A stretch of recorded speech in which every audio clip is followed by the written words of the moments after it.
My fiancée told me the wedding was canceled unless I apologized to her ex. I replied, then the wedding's canceled. She didn't take me seriously until the venue contacted her to confirm it was officially called off. My name is Mark, I am 32, and I work in IT support for a mid-sized logistics company. I live outside Columbus and my weeks are pretty routine: commute, gym, dinner, sleep, repeat. My fiancée is Jenna, 29, a dental office manager. We have been together 3 years, engaged for 6 months, and we do not live together yet because we agreed to wait until after the wedding to combine leases. Up until last month, I would have told anyone we were solid. Not perfect, but normal adult problems. Schedules, money conversations, family boundaries. The kind of stuff you solve with calendars and honest talks. Jenna has an ex named Ryan. They dated before me, on and off, and she says it ended because he was immature and could not commit. Fine. I have my own history too. The difference is I do not drag it into the present. Ryan still floats around her life in weird ways. Mutual friends, random group events, and the occasional text that she insists is harmless. I did not love it, but I also did not want to be the controlling guy who bans friendships. So I kept it simple. I said I am not interested in him being part of our marriage in any capacity. That should have been easy. Then Jenna started wedding planning like it was a military operation where I was the unpaid intern. Every decision came with a tone. If I asked a question, she acted like I was slowing her down on purpose. If I disagreed, she would go quiet and then punish me with icy one-word answers for the rest of the night. 2 weeks ago, she told me Ryan was coming to the wedding. Not invited by me. Not even as a plus one. She said he was coming because he helped introduce her to one of the vendors years ago, and it would be rude not to include him. That made zero sense, but she said it like it was obvious and I was being dense. I told her no. Calm, clear, no drama. I said I am not getting married with her ex sitting there watching it happen. She rolled her eyes and said I was insecure. Then she hit me with something that made my stomach drop. She said the wedding was canceled unless I apologized to Ryan for being disrespectful about him. I thought she was bluffing. I said okay, then the wedding is canceled. And I meant it. She laughed like I had just told a joke, grabbed her keys, and left. The last thing she texted me that night was that I would come crawling back once I realized how much money was already spent. I did not crawl. I started making calls. The next morning I called the venue first. I did not yell. I did not give a dramatic speech. I simply asked what the cancellation policy was and what steps were required to officially terminate the contract. They told me both parties had signed, but either one of us could request cancellation. There would be a financial penalty depending on timing. I asked them to email me the form. While I waited, I called the caterer and the photographer. Same tone. Same question. I kept it practical. If the wedding was conditional on me apologizing to her ex, then it was not a wedding I was interested in funding. Jenna texted around noon. She sent a screenshot of a honeymoon Airbnb confirmation and wrote, "Hope you are proud of yourself." Non-refundable. I replied that I was handling the venue cancellation and that we could split whatever losses were legally ours. I kept it neutral. No insults. No threats. She immediately called. The first thing she said was, "Are you seriously trying to embarrass me?" That word stuck out. Embarrass.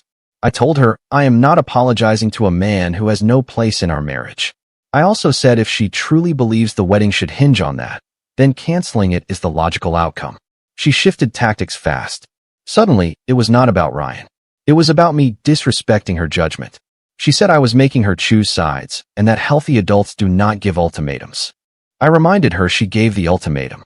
Apologize to Ryan or the wedding is canceled. I just accepted her terms. There was a long silence. Then she said, "You are overreacting." I did not mean actually canceled. That was the first crack. I asked her directly if Ryan was coming to the wedding. She hesitated. Then she said he would only come if I could be mature. That told me everything. I submitted the cancellation form that afternoon. I did not do it impulsively. I read the contract twice. The deposit was significant but not devastating. I can absorb my half without ruining my finances. It would hurt, but not as much as starting a marriage where my boundaries are negotiable based on her mood. 3 days later, the venue emailed both of us confirming receipt and asking Jenna to acknowledge the cancellation. That is when she realized I was not posturing. She showed up at my apartment that night without calling. She was not laughing anymore. When Jenna knocked, it was close to 9 at night. I had already finished dinner and was answering emails. I almost did not open the door, but I figured avoiding her would just drag this out. She walked in like she still lived there, dropped her purse on my counter, and immediately started in. She said I blindsided her, that canceling without another discussion was extreme, that I made her look unstable to the venue coordinator. She said I was focusing on the wrong issue, that this was about trust. According to her, if I trusted her, I would not feel threatened by a man she dated years ago. She kept repeating that he was important to her growth and that cutting him out would be immature. I told her I am not threatened. I am unwilling to celebrate the start of my marriage with her ex in the audience because she thinks optics matter more than my comfort. She snapped and called me controlling. Then she said something that shifted the entire conversation. She said Ryan felt disrespected by the way I talked about him. I asked when exactly I talked about him to Ryan. She hesitated again. Then she admitted she had shown him screenshots of our private argument about the wedding guest list. She said she wanted his perspective because he knows her well. That was the first time I felt actual clarity instead of frustration. This was not about inviting an ex. This was about triangulation. She was running our conflict through him and then expecting me to apologize for having an opinion about my own wedding. I told her that sharing our private conversations with an ex crossed a boundary for me. She shrugged and said I was being dramatic. According to her, I should be grateful she has friends who care enough to weigh in. Friends. That word again. I asked her directly if she was still emotionally attached to him. She got angry instantly. Said I was disgusting for implying that. Said if she wanted Ryan, she would not be engaged to me. That answer sounded rehearsed. I did not raise my voice. I told her this is exactly why I canceled. Because instead of respecting a simple boundary, she escalated and involved the one person guaranteed to destabilize things. She looked at me like I had betrayed her. Then she said something I did not expect. She said if I undo the cancellation and apologize to Ryan, she will forgive me for embarrassing her. Forgive me. That was when I realized this was not a misunderstanding. It was a power test. And she was still assuming I would fold. When she said she would forgive me, it landed wrong. Not dramatic. Not explosive. Just wrong in a quiet, final way. I looked around my apartment for a second, at my couch, my kitchen counter, the place I pay for and keep stable. Then I looked back at her and realized she was still talking like this was a negotiation where she held leverage. I told her we were done for tonight and that she needed to leave. She blinked like she did not process it. I repeated it calmly. This conversation is over. You need to go home. She crossed her arms and said she was not finished. She said adults do not walk away when things get uncomfortable. The irony was almost impressive. I did not argue. I walked to the door and opened it. She stood there staring at me, waiting for me to soften, waiting for me to apologize for setting a boundary inside my own apartment. I told her this is my place. You are here as a guest. I am asking you to leave. Her voice changed. Sharper.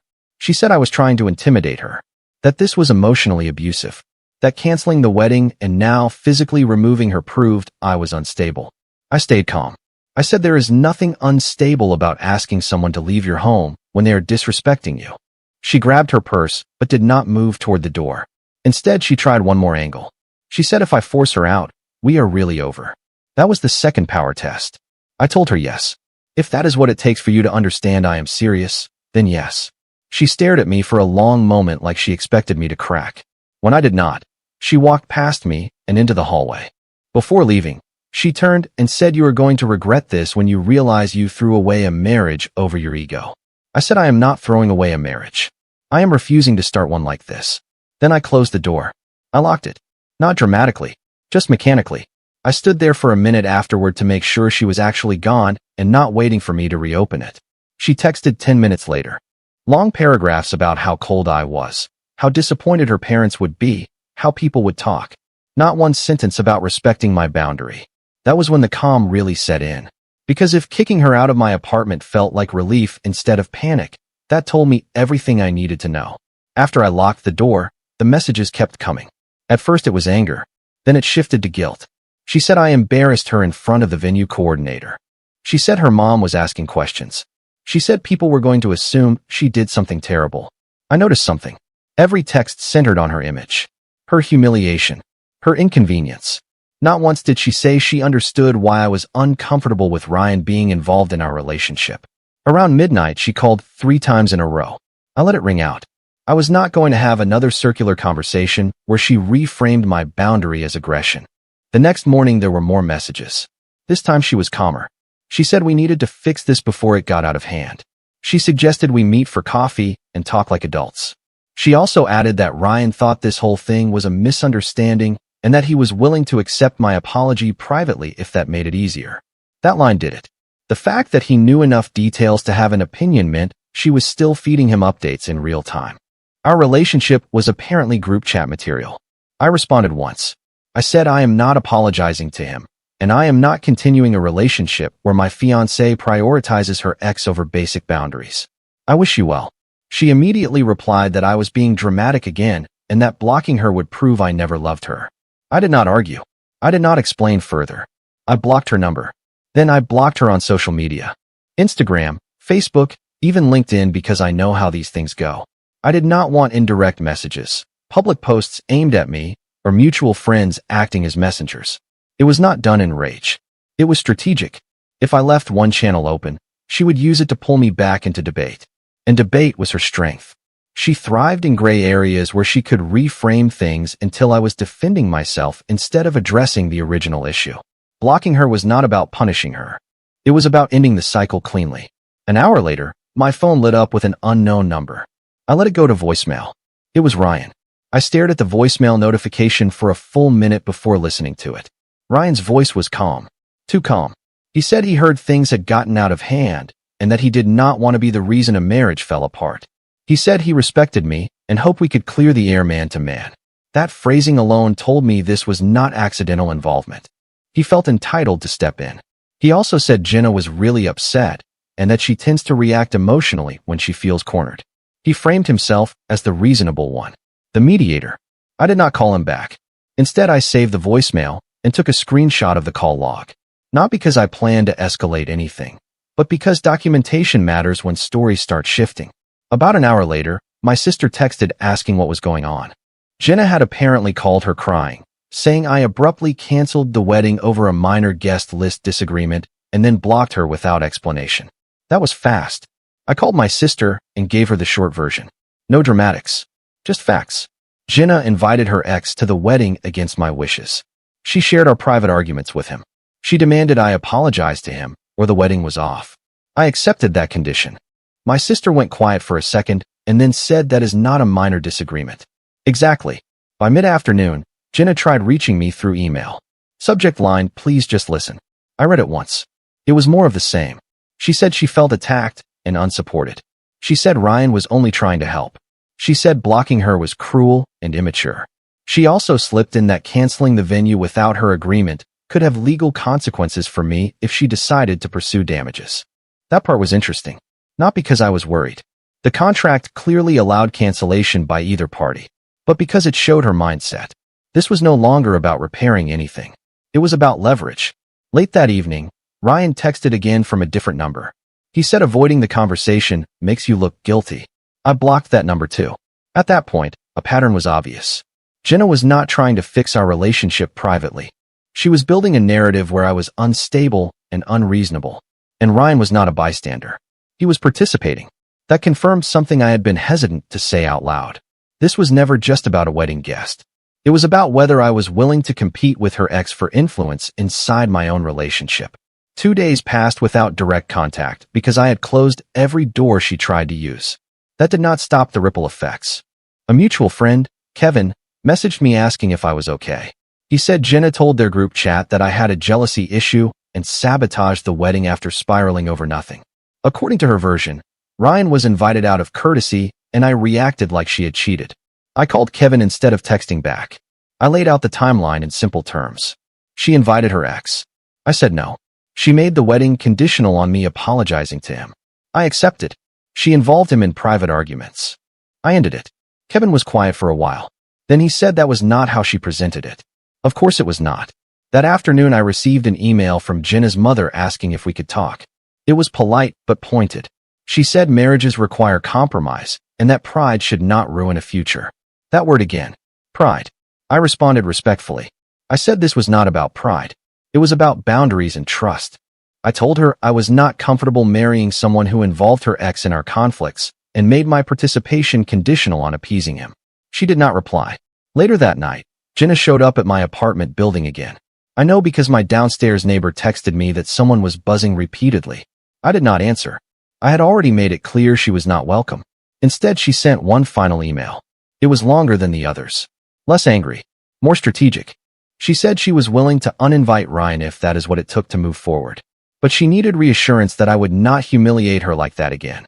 She also asked that I apologize to her for overreacting and for canceling the venue without giving her a chance to calm down. There it was. She would remove Ryan as a guest, but only if I admitted fault for standing my ground. I read it twice to make sure I was not misinterpreting it. It was not an apology. It was a trade. And I realized something uncomfortable but necessary. If I agreed, I would be setting the precedent that whenever she pushed too far and I resisted, I would eventually absorb the blame to restore peace. That is not a partnership. That is training. So I did not negotiate. I forwarded the email to myself for record keeping.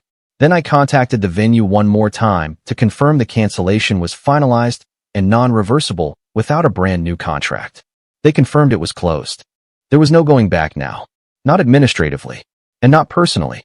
The following week was quieter on the surface, but not actually calm. Jenna stopped trying to contact me directly.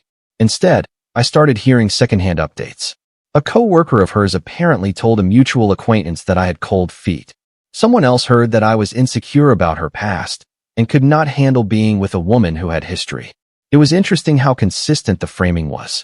In every version, I was fragile, overwhelmed, threatened. Never once was the story that she demanded I apologize to her ex as a condition of marriage. I did not respond publicly. I did not make posts or try to correct the narrative in every circle. That is a losing game. People believe what aligns with their prior opinions. Instead, I focused on logistics. We had already planned to move into a new apartment together after the wedding. The lease application was pending. I called the property manager and withdrew my portion formally. I asked for written confirmation that I was no longer attached to the file. I did not want my name lingering anywhere she could use it. I also reviewed the vendor contracts to ensure my financial exposure was capped. The deposit losses were real, but manageable. I paid my share immediately and kept the receipts. Around this time, one more unexpected thing happened. Ryan emailed me directly, not from a burner number, not anonymously, from his actual work address. He wrote that he felt obligated to step in because Jenna was spiraling and blaming herself. He said he never intended to cause division and that he respected my position as her future husband. Future husband. That phrase was either tone-deaf or deliberate. He also said that if I wanted to meet for coffee and clear misunderstandings, he was open to it. He emphasized that mature men communicate rather than shut people out. I read it carefully. There was no acknowledgement that inserting himself into our private conflict was inappropriate. No admission that receiving screenshots of our arguments crossed a line. Just a soft suggestion that I was the one avoiding growth. That was the final piece for me. Because I realized something simple. If I married Jenna, Ryan would not fade into the background. He would remain a consultant in our disputes. A shadow vote. And Jenna would continue to present that as reasonable. So I replied once. I said there is no misunderstanding. This is not your relationship to mediate. Do not contact me again. Then I blocked his email. That night, for the first time since this started, my phone was completely silent. And the silence felt clean. About a week after everything went silent, I ran into Jenna at a grocery store near my place. Not planned. Just bad timing. She saw me first. I could tell because she froze mid-aisle, then straightened her posture like she was preparing for an audience. I considered turning around, but I decided I would not act like I had something to avoid. We ended up facing each other near the dairy section. She looked different. Not devastated. Not remorseful. Composed. She said hi like we were co-workers who had not spoken in a few days. I nodded and said hello. There was a pause where she clearly expected me to open the door to conversation. I did not. So she did. She said she wished I had handled things differently.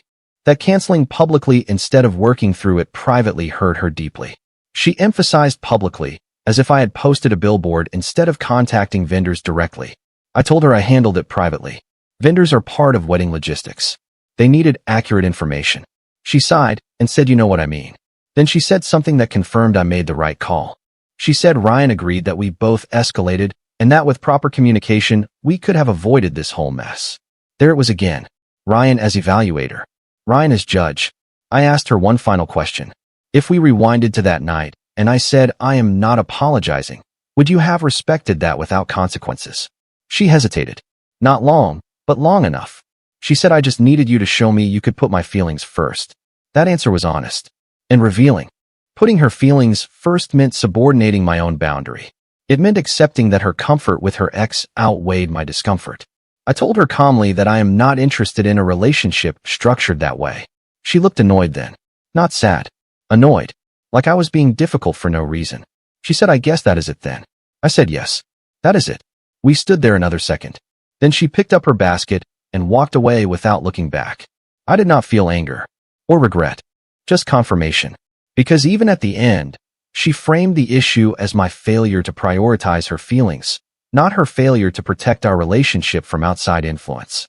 And that difference is not small. It is foundational. It has been 3 months since the wedding was officially canceled. The financial fallout is settled. We split the non-refundable deposits according to the contracts we signed. There was no lawsuit, no dramatic legal threat, just paperwork and receipts. The social version of events stabilized too. The people who wanted to believe I panicked still believe that. The people who asked for my side heard it and made their own judgment. I did not chase validation. Jenna and I have not spoken since the grocery store. A mutual friend mentioned recently that she and Ryan have been spending a lot of time together again. I did not ask follow-up questions. It is not my business anymore. If anything, it reinforces the instinct I had when she insisted he needed to be part of our wedding day. Looking back, the actual trigger was small on paper. An invitation. An apology, a demand framed as compromise. But the structure underneath it was not small. She involved her ex in our private conflict. She treated his opinion as relevant to our engagement. She positioned me as someone who needed to earn approval from a man who had no place in my future. And when I refused, she escalated instead of recalibrating. What stands out most is not the argument itself. It is how quickly she moved to control the narrative once I did not comply. Calling my sister. Messaging friends, suggesting I was unstable. That was not panic. That was damage control. If I had apologized to Ryan, the wedding would have gone forward. On the surface, everything would have looked fine. Photos, smiles, speeches. But I would have known that when push came to shove, my boundary was negotiable and her ex had a voice in our dynamic. That knowledge would not disappear after the honeymoon. People keep asking if I regret how firm I was. The honest answer is no. Canceling a wedding is expensive and inconvenient. Divorcing someone who does not respect your boundaries is far worse. I did not lose a marriage. I avoided one that was already structured against me. And the fact that she only believed I was serious once the venue confirmed it was canceled tells me everything about how she viewed my resolve. She thought I was bluffing. I was not.